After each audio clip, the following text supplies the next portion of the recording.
Mari kita kembali membaca kepada Efesus pasal yang keempat. Efesus pasal yang keempat. Kita akan selesaikan 5 jabatan gerejawi yang Kristus karuniakan setelah dia naik ke surga. Efesus pasal keempat, kita membaca bersama-sama ayat 11 sampai dengan ayat yang ke-14. Semua membaca.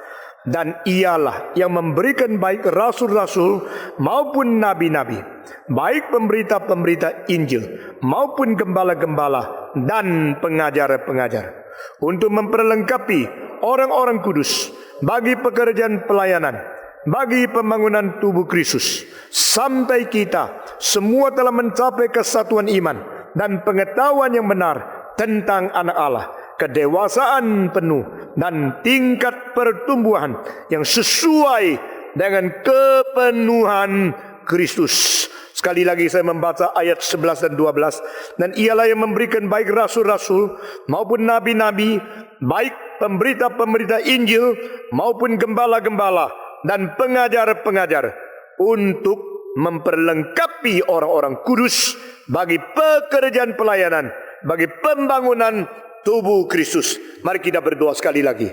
Berkati jam selanjutnya sebagaimana Tuhan Engkau sudah memberkati jam sebelumnya. Beri kekuatan kepada kami pada minggu ini, sebagaimana Tuhan sudah memberikan kekuatan kepada kami pada minggu-minggu yang lampau. Firman Tuhan menjadi bekal hidup kami. Firman Tuhan menjadi dasar iman dan kelakuan kami. Firman Tuhan menjadi bijaksana, menjadi mata rohani, dan juga menjadi kekuatan kami untuk hidup bersaksi bagi Tuhan. Dengar doa yang kami panjatkan dalam nama Yesus Kristus, penebus dan juru selamat kami yang hidup. Amin. Saudara-saudara, minggu yang lalu kita telah berbicara tentang kelima jabatan gerejawi yang diberikan oleh Kristus. Sekali lagi saya mengatakan, inilah karunia. Karunia bukan hanya urapan-urapan untuk pelayanan di dalam keterampilan dan talenta yang tertentu saja. Karunia termasuk semacam jabatan yang Tuhan berikan kepada gereja, sehingga gereja boleh berlangsung dan terus hidup di dalam proses sejarah sampai Kristus datang kembali.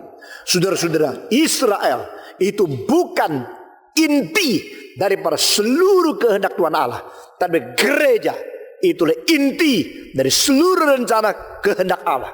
Israel hanya menjadi lambang daripada gereja yang konkret, yang wujud di dalam sejarah. Tapi gereja merupakan sesuatu Israel yang sejati.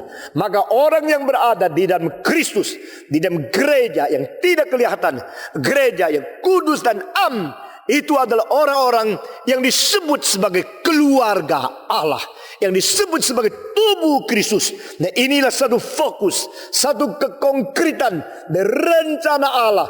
Bahkan sebelum dunia diciptakan, sudah disediakan, sehingga hadirnya gereja di dalam sejarah menjadi wakil Tuhan. Jikalau gereja yang kelihatan sudah begitu banyak bobrokan, begitu banyak kerusakan, begitu banyak hal yang mempermalukan Tuhan, biar kita berada di gereja yang kelihatan.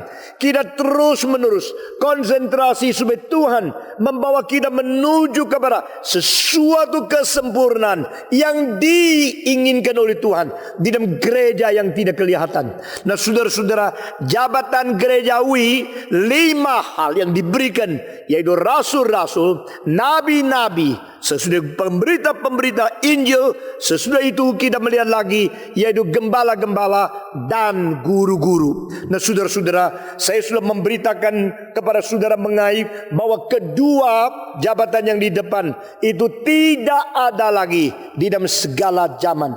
Sesudah kitab suci perjanjian lama dan perjanjian baru genap diwahyukan oleh Roh Kudus, sehingga dari zaman ke zaman setiap gereja di setiap daerah dengan setiap bahasa atau di dalam keadaan suku dan situasi bagaimanapun harus kembali mendasarkan iman di atas ajaran rasuli dan apa yang diberikan Tuhan di dalam nabi-nabi. Sehingga nabi dan rasul menjadi dasar gereja dan Kristus menjadi batu penjurunya. Selain itu kita melihat 3 jabatan yang setiap zaman harus ada. Dimulai dengan pemberita-pemberita Injil. Saya tidak berarti pemberita-pemberita Injil itu tingkatnya lebih tinggi, karena ini 3 jabatan yang setiap zaman harus ada. Tetapi saya berkata, pemberita-pemberita Injil penting sekali, karena mereka mendahului penggembalaan-penggembalaan dan pengajaran-pengajaran.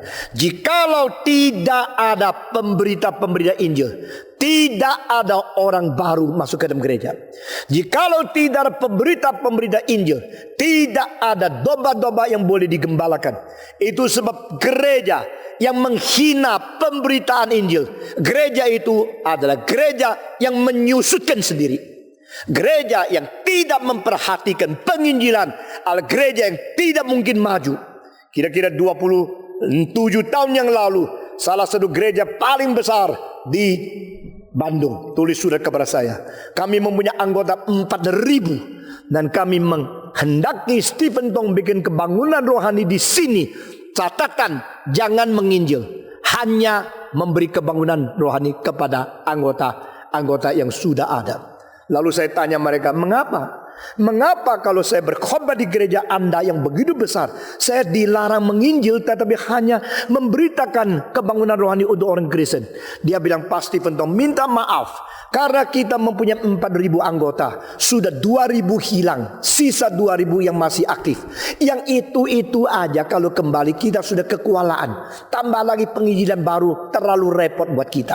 Saudara-saudara, saya mengatakan kalau demikian, saya diberikan batasan, saya tidak akan datang berkhotbah di gereja. Saudara-saudara, surat-surat yang tumpuk di rumah saya, minta saya pimpin kebangunan rohani, ratusan. Saya pilih yang mana yang mempunyai potensi untuk penginjilan hari depan lebih besar, dan saya tidak semua pergi.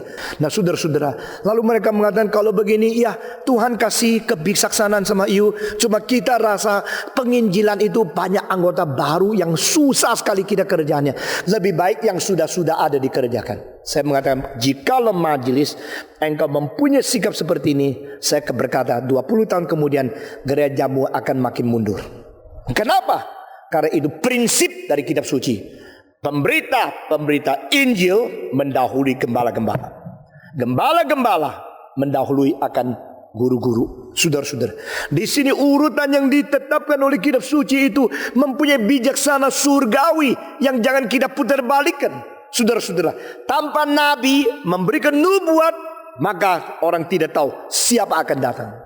Kristus sudah datang tanpa rasul yang diutus untuk memberikan penjelasan, orang tidak kenal penuh siapa Kristus yang sudah datang. Nabi dan rasul sudah menjadi dasar gereja. Kristus menjadi batu penjurunya. Sekarang harus memberitakan Injil. Itulah vitalnya daripada gereja.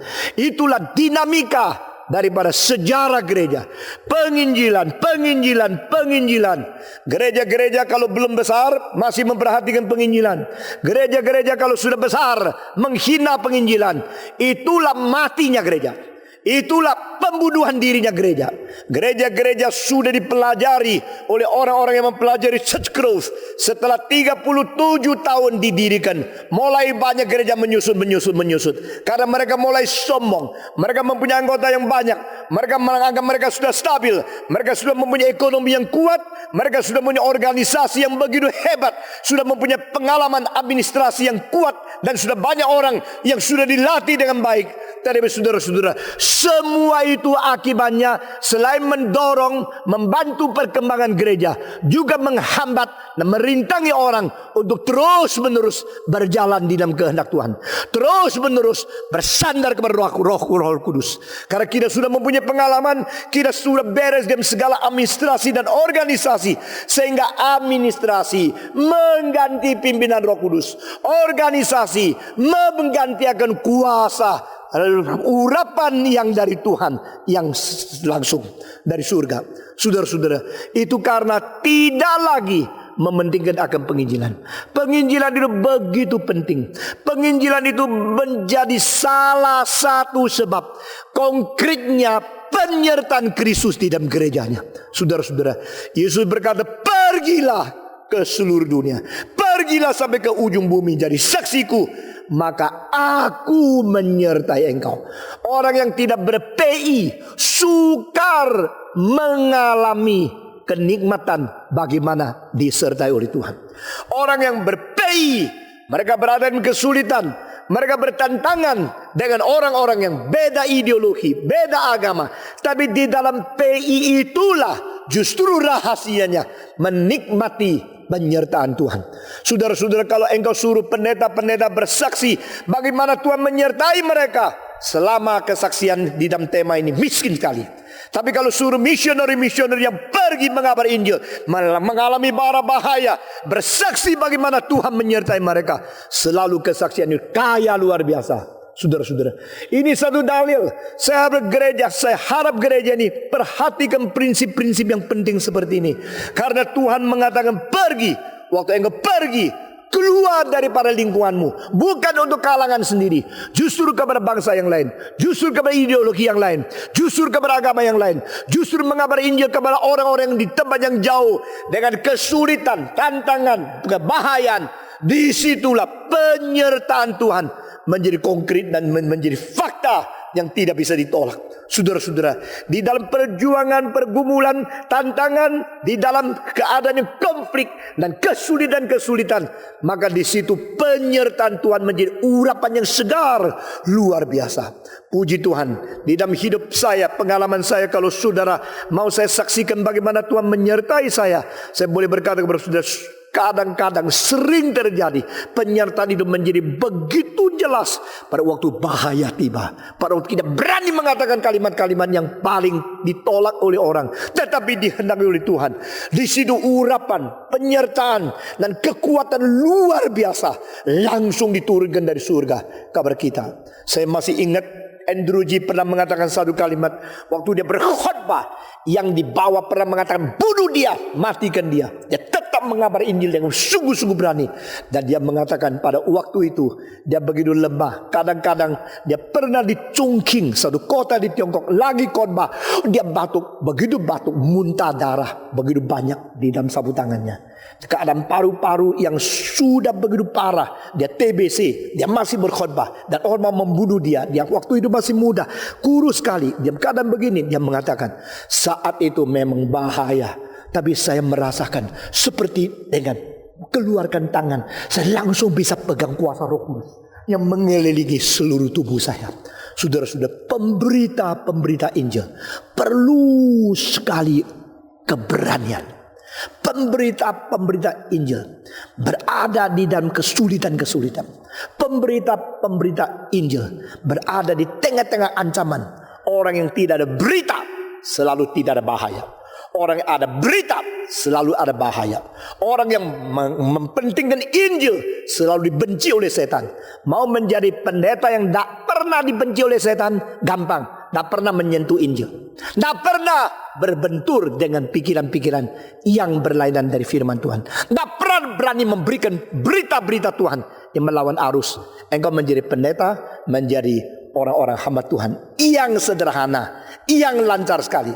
Tapi pada waktu engkau melawan arus, engkau memberitakan sesuatu dari surga, dari takhta Tuhan yang berlainan dengan ideologi, filsafat dan pikiran manusia. Di situ kebahayaan dan kesulitan selalu tiba kabar kita. Saudara-saudara, di tengah-tengah kebaktian kita ini banyak anak-anak sekolah teologi dari Reform Institute, dari STTRI, dari Iman dan sekolah teologi yang lain di Jakarta. Saudara-saudara, biar dengar baik-baik, pemberita Injil didahului. Sesudah baru disebut gembala-gembala. Melalui penginjilan membawa orang kembali kepada Tuhan dengan perjuangan, membawa orang kaum pilihan Tuhan melalui Injil kepada gereja Tuhan. Lalu sekarang apa yang harus kita kerjakan? Kita harus menggembalakan mereka. Nah, saudara-saudara, di sini kalau kita perhatikan bahasa Grekanya, gembala-gembala dan guru-guru ini boleh disebut sebagai satu jabatan. Boleh dikatakan satu jabatan. Tetapi saudara-saudara, boleh juga kita sebutnya sebagai dua jabatan. Dan Yohanes Calvin lebih setuju ini disebut sebagai dua jabatan. Menurut pikiran Calvin bahwa guru-guru bisa mengajar, pendeta-pendeta bisa menggembalakan, tetapi pendeta-pendeta harus bisa mengajar juga. Itu sebab kesimpulan dia adalah pendeta-pendeta harus merangkap akan pengajaran-pengajaran, sedangkan guru-guru tidak semua mempunyai bakat sebagai penggembala-penggembala. Jadi gembala-gembala selain menggembala justru mereka juga mengajar. Dan yang mengajar tidak tentu diberikan karunia untuk menggembala. Itu sebab ini bisa dipisah menjadi dua jabatan. Nah saudara-saudara, ada orang dualismekan ini dan mengatakan memang jiwanya itu tidak bisa mengajar, cuma bisa menggembala. Jadi dia menjadi pendeta pengembala yang tidak usah pengajar. Ini tidak benar. Nah saudara-saudara, di sini gembala mengapa lebih penting daripada guru-guru dan ditaruh di depan. Bukan kedudukan lebih besar, bukan dia pangkat lebih tinggi, tapi di sini urutannya lebih didahulukan. Sebagaimana kita melihat nabi, rasul, nabi, lalu adalah guru Injil, lalu adalah gembala, dan ada guru-guru. Di sini kita melihat karena pendeta-pendeta harus bisa mengajar. Dan ini tidak mungkin gembala-gembala tidak perlu mengajar firman Tuhan. Saudara-saudara, gembala-gembala perlu cinta kasih, perlu pengertian, perlu merawat, perlu mempunyai jiwa untuk membangun akan orang-orang. Tetapi dia tidak boleh tidak mempunyai pengajaran-pengajaran. Itu sebab gembala-gembala merangkap sekaligus guru-guru. Gembala-gembala merangkap sekaligus pengajaran-pengajaran yang kuat. Tetapi guru-guru mungkin tidak perlu merangkap akan tugas untuk menggembala. Di sini kita melihat dengan jelas bahwa guru-guru itu mengajar. Dan pengajaran-pengajaran harus kita bahas pada pagi ini. Apa yang dikatakan di sini? Di dalam Alkitab kita melihat pengajaran-pengajaran itu boleh dibagi dengan beberapa lapisan.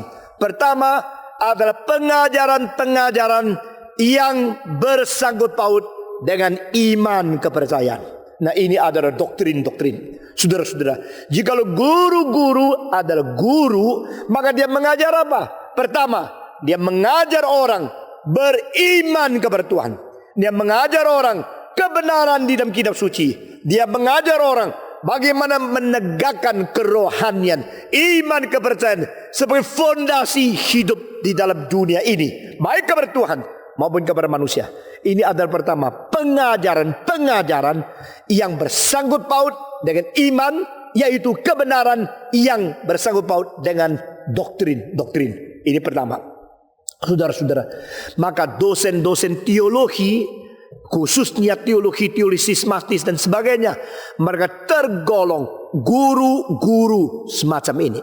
Nah saudara-saudara, ajaran kedua di dalam Alkitab kita melihat adalah ajaran-ajaran mengenai kelakuan, mengenai moral. Ajaran bagaimana berbuat baik, bagaimana menjalankan kebenaran, keadilan, cinta kasih kepada sesama manusia, mempunyai prinsip-prinsip etika moral Kristen.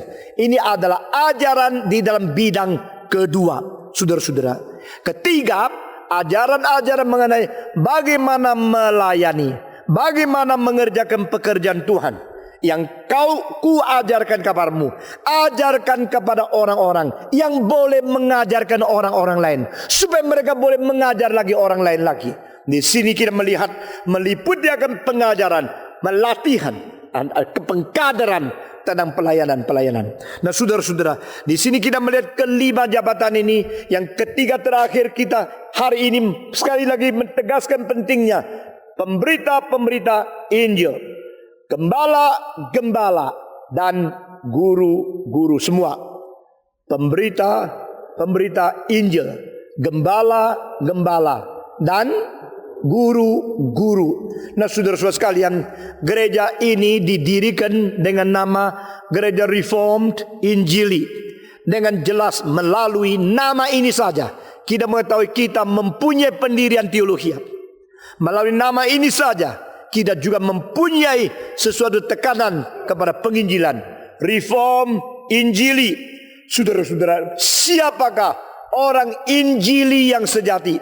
Saudara boleh melihat membaca kembali momentum di dalam salah satu makalah yang saya tulis. Siapakah orang Injili yang sejati? Ini kali Bapak Octavianus akan merayakan hari ulang tahun ke-70 dan minta saya berkhotbah di dalam kebaktian yang besar itu.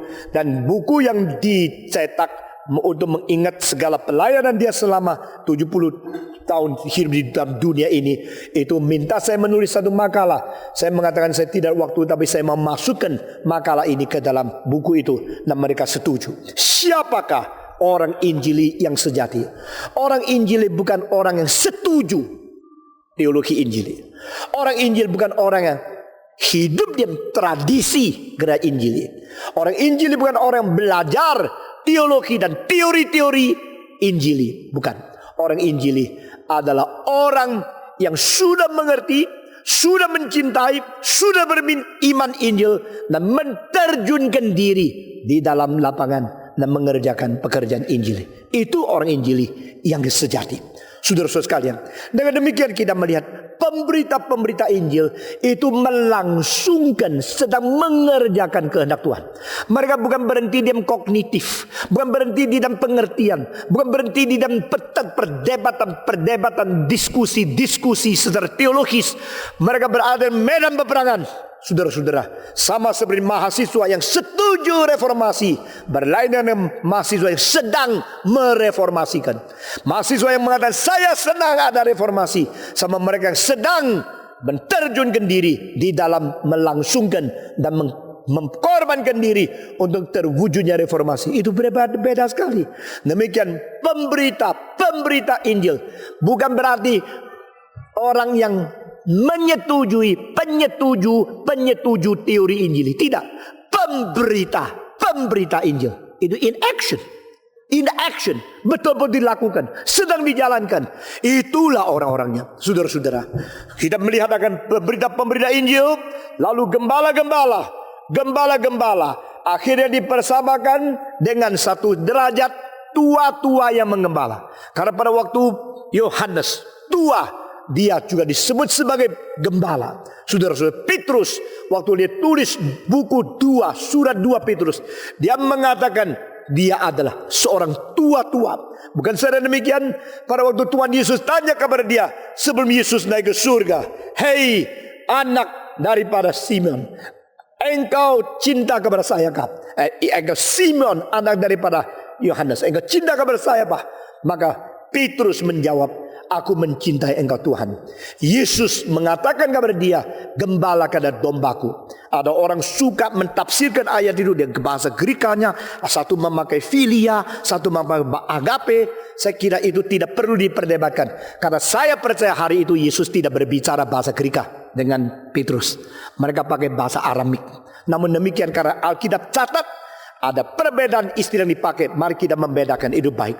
Tapi kalau mengatakan lalu Petrus menjawab dengan bahasa Greka, saya kira mereka bicara bukan bahasa Greka. Yang penting beritanya, bukan harafiahnya. Saudara-saudara, Petrus setelah mengatakan aku mencintai engkau Tuhan, Tuhan mengatakan gembalakanlah dombaku. Saudara-saudara, gembalakanlah dombaku. Sehingga Petrus itu rasul kah? Benar. Petrus nabi kah? Benar juga. Karena dia memberitakan Kristus akan datang kembali. Ada langit, ada bumi yang baru akan turun. The new heaven and new earth will come down. Itu adalah berita nabiah. Saudara-saudara, Petrus penginjil kah? Benar. Petrus memberitakan Injil di sini sana dan mendirikan gereja. Petrus gembala kah? Betul. Dia adalah gembala. Dan Tuhan Yesus suruh dia gembalakan akan domba dan gembalakan akan anak-anak dombaku. Dan Petrus guru kah? Betul. Dia telah menulis kitab yang dimana kita boleh mempelajari, kita boleh mengajar melalui kitabnya. Dia ada guru yang besar sekali. Saudara-saudara, jadi rasul-rasul merangkap di dalam semua fungsi jabatan, tapi mereka berjabat sebagai rasul. Mereka adalah gembala, benar. Mereka adalah tua-tua, benar. Dan saudara-saudara, tua-tua, istilah tua-tua dan gembala akhirnya menjadi sesuatu yang berkaitan sangat erat Sehingga meskipun di dalam ini 5 jabatan yang ditulis, tidak ada istilah tua-tua, tidak ada istilah uskup-uskup, tidak ada istilah majelis-majelis, tapi tidak berarti kita harus menghina ketiga jabatan yang tidak tertampung di dalam ayat yang tertulis Efesus pasal 4 ayat ke-11. Itu adalah jabatan-jabatan yang bersangkut paut dengan administratif dan dengan organisatoris, saudara-saudara. Tetapi yang kita sebut di dalam Efesus pasal 4:11 yang diwahyukan Tuhan di sini adalah jabatan-jabatan rohani untuk membangun gereja di dalam iman, di dalam pelayanan, dan di dalam menjadi saksi Tuhan di dalam dunia. Kita harus jelas pikiran kita, kepercayaan kita, dan iman kita, sehingga kita tidak ngawur dan tidak salah.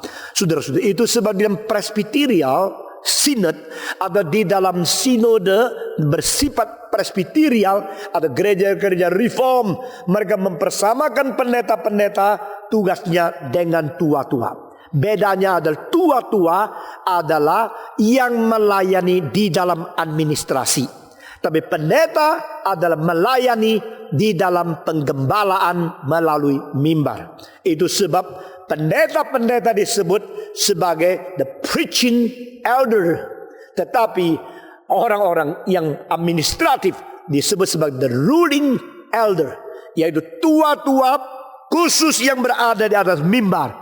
Itu disebut sebagai pendeta. Tua-tua yang menjaga iman, mengatur akan seluruh gereja di dalam administrasi, itu disebut akan presbiter. Saudara-saudara, dengan demikian kita melihat kelima jabatan ini sudah melengkapi kemungkinan gereja terdiri. Dan dikatakan juga oleh Calvin, tidak ada satu jabatan yang tidak ada kaitannya dengan mengajar. Itu sebab gereja reform sangat pentingkan pengajaran. Mengapa ada nabi? Karena ada ajaran di dalamnya. Mengapa ada rasul? Karena ada ajaran di dalamnya. Mengapa ada penginjilan? Karena ada pelajaran di dalamnya. Mengapa ada penggembalaan? Karena ada pelajaran di dalamnya. Mengapa perlu guru-guru? Karena mengajar pelajaran di dalamnya.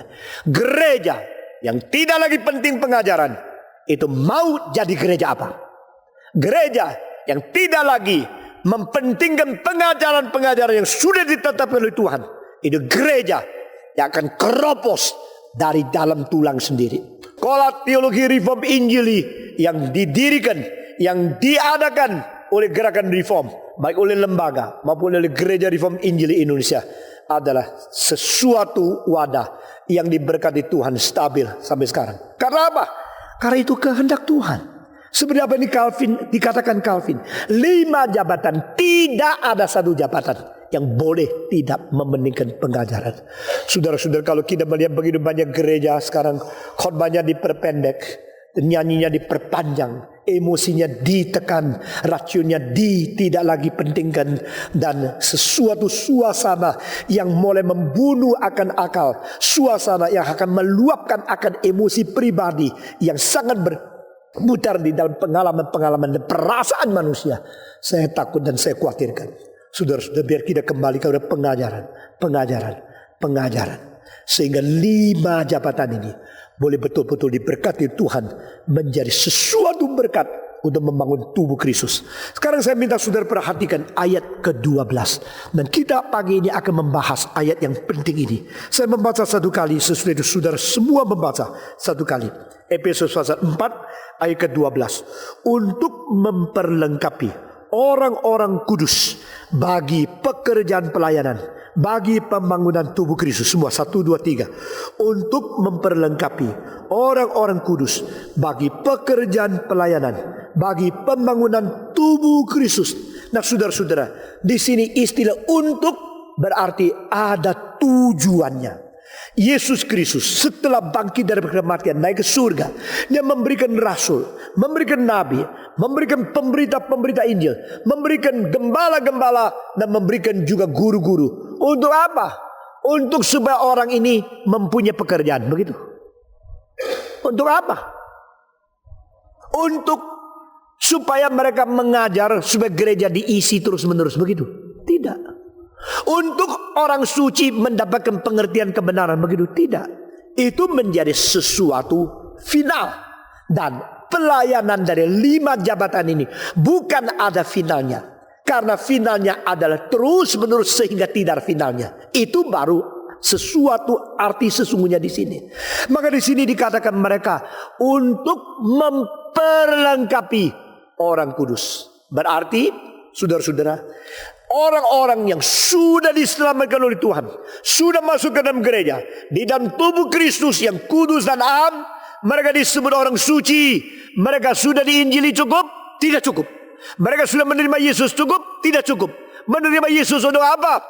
Untuk belajar bagaimana diperlengkapi. Saudara perhatikan, barang siapa yang hanya mau menerima Tuhan supaya cepat kaya, itu tidak mengerti kehendak Tuhan. Barang siapa yang percaya Tuhan Yesus supaya aman, sejahtera, supaya hidup di dunia ini tidak ada gangguan, itu belum mengerti pekerjaan Tuhan. Barang siapa yang menerima Yesus Kristus supaya besok tidak masuk neraka, boleh masuk surga, itu bukan sesuatu tujuan Alkitab yang terakhir. Saudara-saudara, Alkitab mengatakan engkau menjadi orang Kristen, engkau sudah dikuduskan untuk apa? Engkau dikuduskan, diselamatkan untuk melayani. Semua mengatakan kita dikuduskan untuk melayani. 1, 2, 3. Kita dikuduskan untuk melayani. Sehingga tidak ada orang Kristen yang diselamatkan, mendapat hidup baru, tunggu surga, titik hidupnya. Tidak ada itu.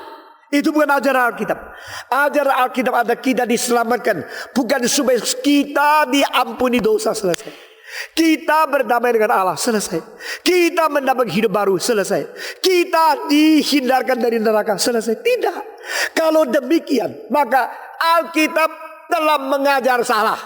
Kalau demikian berarti Alkitab mengajar kita dan tujuan Tuhan adalah menciptakan orang egois. Tetapi Alkitab tidak salah. Itu sebab Alkitab dengan jelas mengatakan kita dikuduskan untuk melayani. Itu sebab orang Kristen yang tidak melayani, ada orang Kristen yang abnormal. Orang Kristen yang sudah diselamatkan dan titik, tidak melayani Tuhan, itu ada orang Kristen yang belum berfungsi sebagai orang Kristen. Orang Kristen yang pikirnya saya diselamatkan, saya dosa diampuni, saya mendapat berkat, inilah sudah tujuan terakhir Tuhan menyelamatkan saya. Adalah orang Kristen yang salah paham rencana Tuhan Allah. Saudara-saudara, maka Tuhan memberikan 5 jabatan gerejawi supaya mereka melayani di dalam pengajaran, di dalam pengembalaan, di dalam pemberitaan. Bahkan pemberita-pemberita Injil itu sendiri adalah untuk melengkapi orang lain di dalam pelayanan. Apa artinya? Nah, ini saya khusus memberikan penjelasan untuk yang ketiga ini. Kita selalu pikir penginjilan untuk orang luar, pengembalaan untuk orang dalam. Tetapi di sini tidak. 5 jabatan ini sama-sama adalah untuk melengkapi orang kudus di dalam pelayanan. Berarti penginjil-penginjil pun, pemberita-pemberita Injil pun ikut melengkapi orang kudus. Bagaimana mungkin? Saudara-saudara, justru ini satu rahasia yang dulu saya tidak tahu, sehingga saya mengutarakannya sulit. Tapi lama-lama saya menemukan. Pada waktu Hong Kong dengan kebaktian sudah berjalan 57 tahun. Itu bukan speak itu nama daripada gerakan Reform Injili. Mereka adalah kebaktian raya pemupukan hidup rohani orang Kristen. Gangju Peiling Hui. Hong Kong and Kowloon special meeting for the nurturing of the Christian spiritual life. Kebaktian yang besar itu sudah berlangsung 57 tahun sampai 10 tahun yang lalu. Sekarang sudah 67 tahun. Waktu 57 tahun mereka mengatakan kami tahun ini mengundang Stephen Tong datang untuk menjadi pengkhotbah yang penting di dalam kebaktian raya ini. Tetapi khusus untuk memberikan pemupukan rohani saja, bukan untuk penginjilan. Saya mengatakan saya tidak pergi karena saya punya konsep pemupukan rohani adalah pemupukan rohani melalui melatih orang mengabari Injil menjadi berkat bagi orang lain. Nah saudara-saudara, waktu saya menjawab pertanyaan itu, mereka bilang heran sekali, kita sudah berjalan begitu lama, bagus, diberkati oleh Tuhan, silakan. Tapi kalau saya kerjakan semua, saya tidak mempunyai waktu yang cukup, maka saya harus memilih konsep-konsep sesuai dengan apa yang Tuhan serahkan saya kerjakan. Saudara-saudara, engkau bilang, engkau kalau tidak datang, engkau kehilangan kesempatan berkhotbah kepada banyak orang lain di Hong Kong. Saya mengatakan tidak, saya tidak kehilangan kesempatan. Kalau saya memimpin kebangunan lain lagi di Hong Kong, tetap saya boleh khotbah kepada banyak orang lain. Tidak perlu harus di dalam forum ini baru saya bisa berkhotbah kepada banyak orang lain. Lalu mereka tulis surat lagi, kalau tahun ini engkau tidak datang, engkau mesti tunggu 3 tahun. Saya mengatakan tidak usah tunggu, tidak usah panggil saya, panggil orang lain. Saya tidak akan khotbah di kebaktian itu. Lalu orang tanya saya, apakah maksudnya engkau? Kenapa engkau menekankan satu hal? Memupuk rohani melalui penginjilan. Jawaban saya, orang itu kalau tidak mau menginjil, hanya mau egois sendiri, rohaninya maju terus, tapi tidak pernah mau melayani orang lain. Dia punya pemupukan diri adalah pemupukan yang berdasarkan egosentris. Saudara, itu kerohanian yang timpang. Tapi orang yang sambil memperkembangkan iman diri, sambil membagi kepada orang lain, di dalam membagi dan memperkembangkan dan membagi, dia akan bertumbuh di dalam keadaan jiwa yang sangat sehat, stabil, dan dia lepaskan diri daripada egosentris spiritual life. Karena jikalau dia hanya untuk diri, itu belum mencapai apa yang Tuhan mau. Saudara-saudara, seorang mahasiswa teologi, taunya baca buku teologi, taunya dapat angka setinggi mungkin, tapi waktu pelayanan dia tidak mau berkhotbah. Saya mau dapat angka paling tinggi, saya tidak mau 2 jam berkhotbah. Engkau yang khotbah, engkau yang berkhotbah. Saya belajar supaya saya dapat nomor 1. Saya sangat mengkhawatirkan orang itu bisa menjadi hamba Tuhan yang baik. Saudara-saudara, karena dia mencintai angkanya, mencintai titelnya lebih daripada mencintai pelayanan. Saudara-saudara, Tuhan mau kita sambil melayani orang lain, sambil bertumbuh. Saudara-saudara, mengapakah ibu-ibu agung? Karena ibu-ibu mengkorbankan diri, membesarkan anak, sehingga keibuan mereka menjadi pengorbanan yang mempertumbuhkan diri. Saudara-saudara, pada waktu seorang ibu melayani anak-anak, saat itu Tuhan memberikan kekuatan jauh lebih daripada orang biasa. Kalau 10 anak sebuah sakit, ibu itu paling sulit ditular penyakit, karena ada satu kekuatan batin. Saya yang paling diperlukan di keluarga ini. Itu sebab saya tidak boleh sakit. Kekuatan batin itu membuat dia lebih menang daripada kekuatan bakteri. Saudara-saudara, sampai semua dirawat, semua anak, semua sudah sehat, baru dia jatuh sakit karena dia mengetahui tugas dia sudah selesai. Saudara-saudara, itu adalah dalil rohani, ada dalil yang begitu anggun, tinggi dan hormat yang tersimpan di dalam hidup sehari-hari yang kita sering lupa. Saudara-saudara, gereja juga demikian. Di Eropa begitu banyak pendeta yang teologinya kuat sekali. Mereka membuat teologi sambil minum rokok serutu, dan mereka tidak melayani, tidak mau mengabarkan Injil. Itu sebab mereka sendiri hanya pinter di otak. Akhirnya makin pinter, makin tidak beriman, makin menjadi liberal, makin melawan Tuhan. Gerejanya makin kosong. Karena apa? Mereka memupuk rohani diri yang tidak mau bagi kepada orang lain, tidak ada pelayanan, tidak bisa. Di sini dikatakan 5 jabatan ini baik daripada rasul, nabi, penginjil, gembala dan guru, semua untuk melengkapi orang suci.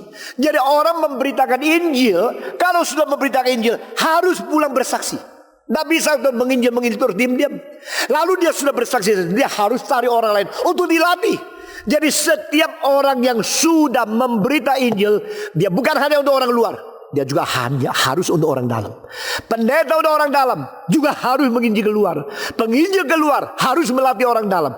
Jadi setiap jabatan harus merangkap yang lain dengan fungsi, bukan dengan semua jabatan. Seorang gembala jabatannya gembala, tapi fungsi dia harus berfungsi guru, dia harus berfungsi penginjil. Seorang penginjil dia berjabatan penginjil, dia harus berfungsi guru, dia harus berfungsi akan pendeta juga. Seorang guru dia harus berfungsi Injil di dalam pengajarannya tentang Injil, dia mengajar dengan jelas, dia berfungsi Injil, berani tantang orang, dia juga berfungsi dan berjiwa gembala. Dengan karena demikian gereja itu hidup dan semua hamba Tuhan mempunyai kesamaan di dalam jiwa mau melayani segala sesuatu meskipun jabatannya lain. Saudara-saudara, kalau ibu sakit, maka bagaimana? Papa yang harus menjaga anak, bukan? Berarti papa berfungsi ibu.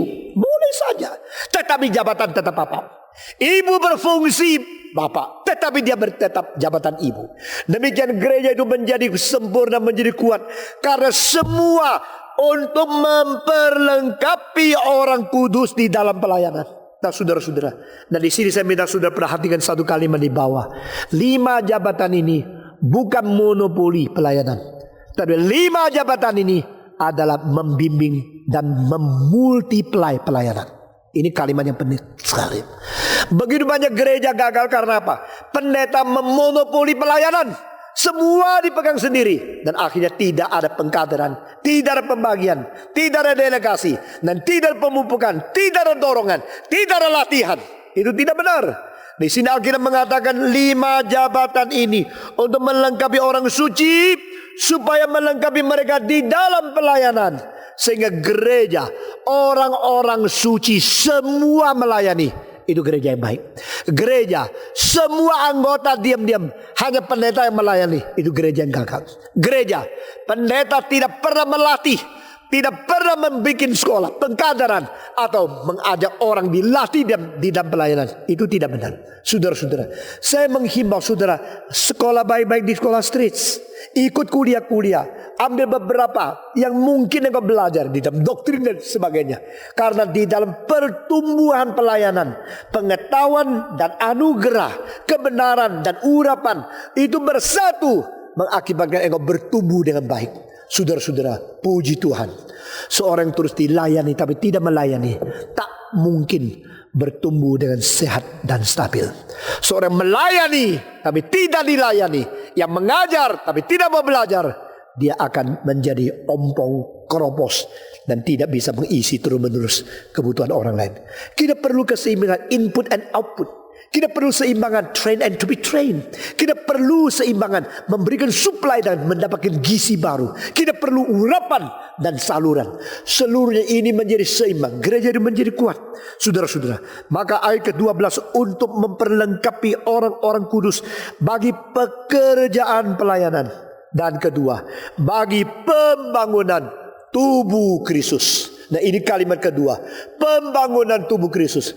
Pelayanan itu belum final. Jadi ini kapan finalnya? Saya lihat tidak ada finalnya. Saya diselamatkan apa? Oh ya sudah ya, untuk diselamatkan. Tidak.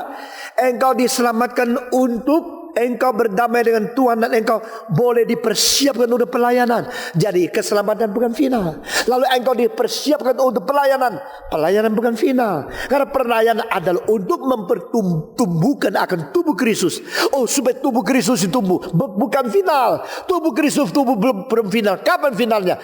Menjadi sesuatu measurement, suatu ukuran sempurna seperti Kristus. Wah, kalau ini tidak pernah sempurna. Maka saya melihat ini pelayanan tidak ada finalnya. Tidak ada finalnya. Saudara-saudara, memang di dunia manusia perlu pensiun. Manusia perlu retirement. Itu secara fisik manusia itu lemah. Besok kalau saya pikun, sudah jangan dengar khotbah saya. Lain orang yang ganti. Sehingga saya jangan menempati tempat lalu merusak gereja Tuhan. Kalau pikun, kalau belum pikun boleh juga khotbah. Saudara-saudara, selama ini pengisian, selama ini menjadi berkat, selama ini menyegarkan, selama ini memberikan suplai kebenaran, saya melayani. Tapi manusia sebenarnya ada batas. Semua ada limitation dan perlu retirement. Namun seorang pendeta bertemu dengan pendeta yang lain. Are you retired now? No, I never retire. What do you need? I need not retired, but refired. Saudara-saudara, diapikan terus, diberikan api terus. Jadi adakah orang muda yang kelihatan sudah mau pensiun? Semangatnya ada. Adakah orang tua yang berapi-api lebih dari orang muda? Ada juga. Saya pilih yang macam kedua itu. Saudara-saudara, ada orang muda seperti sudah besok mau mati. Ada nggak? Ada. Sudah kecewa, sudah putus asa. Badannya muda, hatinya tua. Semua badannya muda. Ada. Ada nggak orang yang badannya tua, hatinya muda? Ada nggak? Ada. Badannya sudah tua, hatinya mudah. Nah ini versi yang baik ya, bukan versi yang jelek ya. Bukan orang tua masih cari istri kedua lalu pakai kalimat itu. Ini versi yang baik. Badannya sudah tua, hatinya tetap muda. Paulus berkata tubuh kita jasmania makin lama makin tua, tapi hati kita terus diperbarui. Di mana? 2 Korintus pasal keempat. Paulus berkata di bagian terakhir, kami ini sekarang tubuhnya sudah makin tua, hatinya terus diperbarui. Nah saudara-saudara, puji Tuhan. Maka kita memperlengkapi dia pelayanan dan apa? Dan kita juga membawa kepada pertumbuhan tubuh Kristus. Saudara-saudara, jika ada orang datang ke gereja ini, lalu dia mau pergi dari gereja ini, kita tidak pernah melarang. Saudara mau datang, silakan. Saudara mau pergi, silakan. Tapi saya mau tanya, saudara datang gereja ini karena apa? Saya tanya pula, saudara kalau pergi dari gereja ini karena apa? Saudara-saudara, salah satu sebab yang sah engkau ke satu gereja atau meninggalkan gereja itu adalah di dalam ajaran itu, di dalam hidup gereja itu, saya bertumbuh atau tidak, saya berubah atau tidak, saya makin dekat kepada Tuhan atau tidak, makin mengenal kebenaran Tuhan, makin boleh bertumbuh, berkembang di dalam karunia yang Tuhan berikan kepada saya atau tidak. Nah, ini salah satu unsur yang penting, saudara-saudara. Karena tubuh Kristus itu gereja ada tubuh yang bertumbuh terus. Waktu Tuhan Yesus berada di dunia, Alkitab mengatakan tubuhnya dan bijaksananya dan hati disenangi oleh manusia dan hati diperkenan oleh Allah. 4 hal ini bertumbuh terus. Itu satu gambaran yang baik bagi gereja. Gereja yang sehat ada gereja yang di dalam pengertian dan bijaksana kebenaran bertumbuh terus. Gereja yang sehat ada gereja yang melalui penginjilan secara jasmania anggotanya bertambah terus. Gereja yang sehat dan normal ada gereja makin memberkati masyarakat sesama manusia sehingga orang menyenangi, orang mengatakan salut kepada gereja ini. Gereja yang sehat, gereja yang disenangi Tuhan terus menerus. Karena Tuhan di surga mengatakan, inilah tubuh Kristus, inilah gereja, inilah anak-anakku yang aku berkenan karena mereka sangat menyenangkan aku. Kiranya Tuhan memberkati gereja ini, memberkati kita masing-masing. Kita hari ini sampai di ayat ke-12 dulu. Mari kita berdiri dan kita mau berdoa. Bapa terima kasih, Bapa terima kasih, Bapa di dalam surga ku beri terima kasih. Mari kita berterima kasih kepada Tuhan. Ada ajaran Rasul dan Nabi, ada pemberita-pemberita Injil sepanjang zaman, ada pendeta-pendeta, gembala-gembala, dan ada juga guru-guru untuk melengkapi kita di dalam pelayanan, untuk mempersiapkan pertumbuhan dari tubuh Kristus. Mari kita bersyukur kepada Tuhan. Semua berdoa dan berdoa untuk kemajuan, berdoa untuk pertumbuhan iman dan kerohanian kita masing-masing. Semua buka suara berdoa. Bapa di dalam surga, kami berterima kasih untuk apa yang sudah kami dengar pada pagi ini. Kami berterima kasih untuk ajaran-ajaran yang penting yang kami terima dari firman Tuhan. Kami bersyukur untuk Kristus yang sudah menurunkan jabatan-jabatan kepada gereja, sehingga dari rasul-rasul dan nabi kami boleh mendapatkan fondasi iman yang menjadi pengajaran yang teguh untuk segala zaman. Kami berterima kasih bahwa guru-guru Injil yang memberitakan firman. Kami berterima kasih karena gembala-gembala dan juga akan guru-guru itu mendidik terus akan pengajaran-pengajaran kebenaran. Dengar doa kami dan terima kami masing-masing. Kami serahkan semua ke dalam tangan Tuhan. Demi nama Yesus Kristus, penebus dan juru selamat kami yang hidup. Amin.